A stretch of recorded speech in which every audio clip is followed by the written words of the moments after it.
Well, hi, I'm Ben Felder, news editor of the Piedmont-Surrey Gazette. Joined with me is Greg Evans, the Gazette sports editor, and we're here to talk a little bit about last week's season opener for the Piedmont Wildcats on the football field, and to preview this Friday's matchup with Harrah.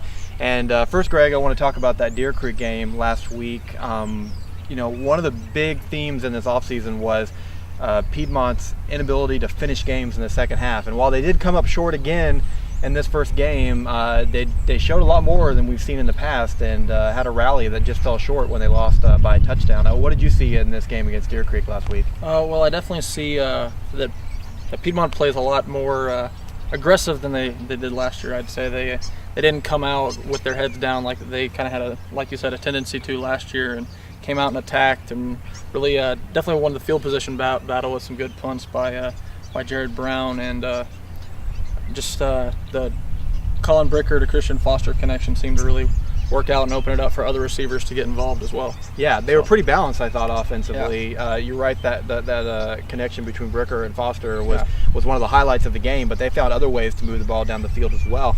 I thought when they were at 14-7 in the first half, I thought that was going to be kind of the moral victory of the game, that they were going to say, hey, we had a lead. This was kind of showed that maybe we were a better team than last year, and they might rest their hats on that. But they came out in the second half and really played sharp. I think a lot of credit goes to the coaching staff too. Sure. I don't know if you saw anything out of the way the game was coached or anything that you'd like to expand on.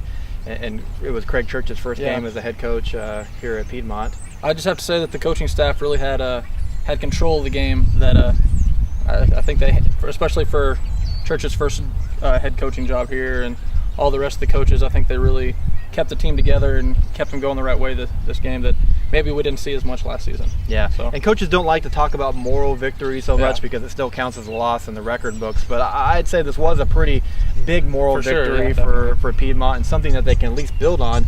Week 2 on Friday, they are on the road again. They go to Harrah, who won their opener against Western Heights last week. What are your thoughts going into this game? What does Piedmont have to do? Well, the thing that I think the number one priority for Piedmont is keeping their hands on the football this week. I know that Harrah caused at least 3 turnovers last week, 3 interceptions from what I recall. And if Piedmont can keep the ball in their hands, they should at least give themselves a shot to keep the game close in the fourth quarter and be able to maybe steal one out in Harrah this week. Yeah, and they did a pretty good job with that in the first game. I think the only turnover they had was the blocked punt, which, one turnover and a one touchdown game is pretty big. Exactly, yeah.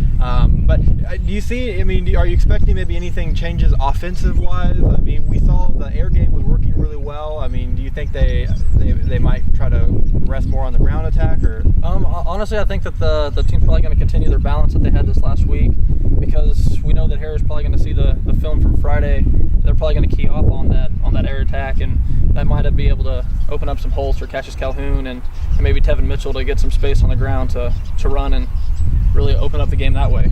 So yeah, definitely. Well, a big contest for Piedmont, a chance to prove once again that this is a new team. Yeah. They'll be looking for their first win as they go on the road against Harrah before they come for their home opener. Happens to be their homecoming in week 3. Well, check with PiedmontToday.com after the game for photos, videos, and recaps of the game. I'm Ben, this is Greg, and we'll see you again next week.